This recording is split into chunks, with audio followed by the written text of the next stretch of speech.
Olá pessoal, tudo bem com vocês? Que todos estejam na paz de nosso Mestre Jesus. Vamos conversar hoje sobre o tema cansaço e desânimo, que está presente no livro O Despertar do Espírito, que é uma psicografia de Divaldo Pereira Franco, de autoria do espírito Joana de Ângeles. Meus irmãos, a benfeitora espiritual afirma que o desânimo e o cansaço podem ser resultado de vários fatores. Primeiramente, ela cita a enfermidade orgânica como uma possibilidade geradora da perda de energia e também do entusiasmo pela vida. A mentora também cita o estresse, que com sua agitação e tensão continuada gera uma perda de energias e de subtração de forças do indivíduo. Há também as frustrações profundas, que normalmente advêm de um processo de clarificação diante dos objetivos que anteriormente eram acalentados e que agora já não são. Quando o organismo se debilita, seja por uma enfermidade, pelo estresse ou por uma frustração, as resistências psicológicas diminuem, culminando no desânimo, que gera cansaço e desinteresse por tudo na vida, até mesmo em relação àquilo que em um outro momento gerava entusiasmo. Para remover o desânimo de nossos dias, a benfeitora espiritual nos traz a terapia do fator causal, através de uma recomposição da saúde em desordem, acionando mecanismos e recursos terapêuticos diversos que favoreçam a saúde integral do sujeito, além de um esforço mental pela recuperação, o cultivo dos pensamentos, dos sentimentos benéficos, altruístas, esperançosos, em coadunação às leis divinas, certamente favorece o processo de recuperação, de cura e de restabelecimento das forças do indivíduo. O repouso também é outro fator bastante relevante nesse sentido, pois propulsa a autoanálise, a reflexão sobre seus atos, sobre o modo como a vida está sendo conduzida, sobre seus próprios pensamentos, desejos, objetivos, de maneira que o indivíduo pode, de fato, através desta revisão, ponderar novamente os rumos de sua existência.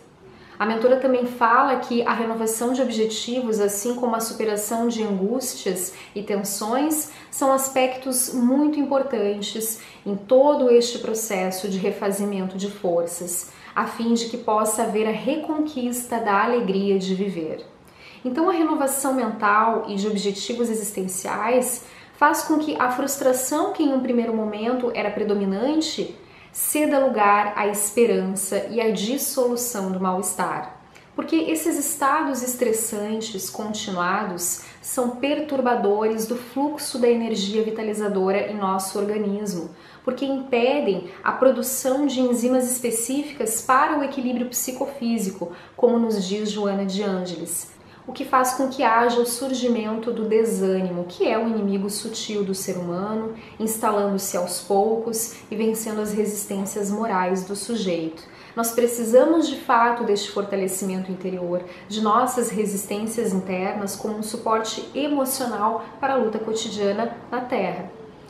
Dessa forma, podemos dizer que a oração é um contributo essencial para que possamos vencer o desânimo e o cansaço, porque a oração favorece a canalização de energias superiores, advindas do alto, da divindade, para quem está em uma atitude receptiva.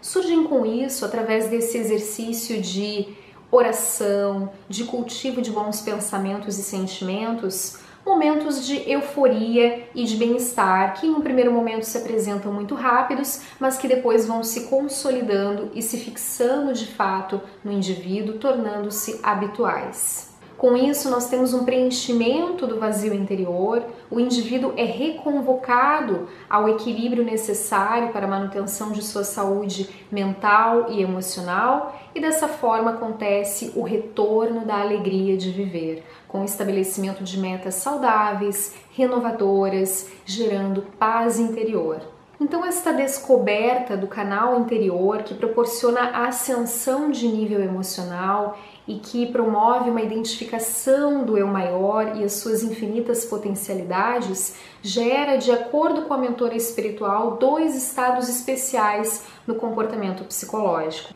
Primeiramente, a mentora espiritual nos fala dos estados alterados de consciência com o surgimento de uma exaltação agradável, advinda das manifestações anímicas e mediúnicas, com a abertura de espaços mentais e emocionais de extraordinárias proporções. Depois, a benfeitora nos fala que surge um certo desinteresse pelo que antes tinha um grande significado em nossa vida e que agora já não tem mais sentido. Ela nos fala que isso pode gerar um risco de fuga consciente do mundo, mas que a superação dos impositivos, dos constrangimentos de uma determinada realidade não se dá pela alienação e pela fuga do mundo, como uma forma de busca por outra realidade que seria quimérica nas suas palavras. Na realidade, nós precisamos sim estar no mundo, contribuindo, auxiliando, de fato implementando os conhecimentos que vão sendo adquiridos, os sentimentos que podemos irradiar, que vão sendo transformados e que vão então colaborar com a humanidade de uma maneira positiva. Nós precisamos focar na solução de enigmas internos e também no esclarecimento das necessidades reais de nossa alma. Ela nos aponta estes como sendo os itens necessários e não a fuga do mundo. Este processo de busca de autoiluminação, de autorrealização, normalmente é permeado por uma inquietação inicial, que gera um desgaste de energia nervosa, culminando no desânimo e no cansaço.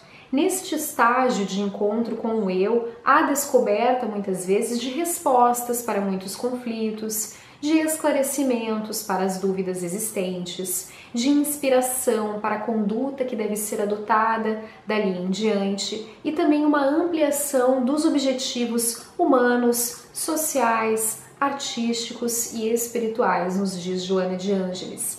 Essa vivência é de fato um processo difícil, penoso, por quem seja uma mudança de paradigma que sempre é muito desafiadora. Há uma alteração completa sobre a consideração em relação a valores que eram aceitos anteriormente e que agora já não são.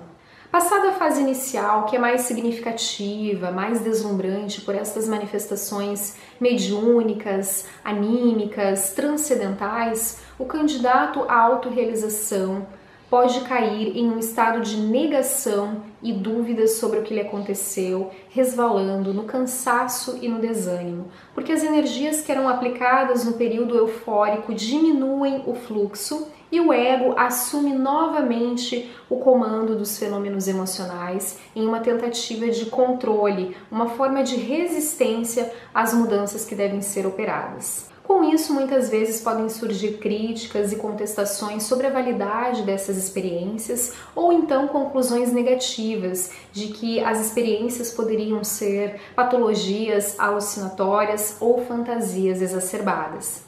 Mesmo assim, meus irmãos, a visão de plenitude, a evocação de belezas e de aspirações que foram vividas não desaparecem, de maneira que são subsídios para um amadurecimento calmo e profundo do sujeito. O canal de ligação com si mesmo, vez ou outra, se abre novamente e permite que a experiência transcendental se repita, o que é um estímulo para a conquista de um estado permanente de paz interior, de conexão com o self, com o nosso eu maior. É preciso a consciência de que o estado de iluminação, de exaltação dos sentidos, não pode permanecer como um fato concluído, de maneira que nós precisamos sim retornar à realidade objetiva do dia a dia, mas nos mantendo impregnados por este conteúdo dos valores que foram adquiridos durante a experiência transcendental. A mentora nos fala, como uma analogia, que ao atravessar um campo plantado de lavandas, quando nos afastamos do espaço, ainda assim estamos impregnados pelo aroma daquele vegetal. E da mesma forma acontece em relação às experiências do despertar espiritual. Podemos, meus irmãos, conservar os valores adquiridos nas experiências transcendentais e rumar ao mundo, à realidade objetiva mais fortalecidos, com um novo comportamento, com uma nova postura e um novo olhar em relação à vida. Precisamos para isso vencer o desânimo e o cansaço imediatamente. Este é um investimento necessário para que possamos prosseguir na nossa senda evolutiva. para que a busca da plenitude não seja interrompida e que também não seja adiada de uma forma indefinida. E a mentora nos diz: o ser psicológico é alguém em constante transformação para melhor, porquanto o eu real é de natureza eterna e deve ser descoberto quanto preservado por constituir-se a meta essencial da existência terrena. Queridos amigos, esta foi a mensagem do dia de hoje. Agradeço a participação de todos vocês aqui no canal Messe de Luz. Convido que se inscrevam no canal e que também ativem o sininho para que possam receber as notificações de vídeos novos. Curta esse vídeo, compartilhe com seus amigos. Muita paz e nos vemos em breve.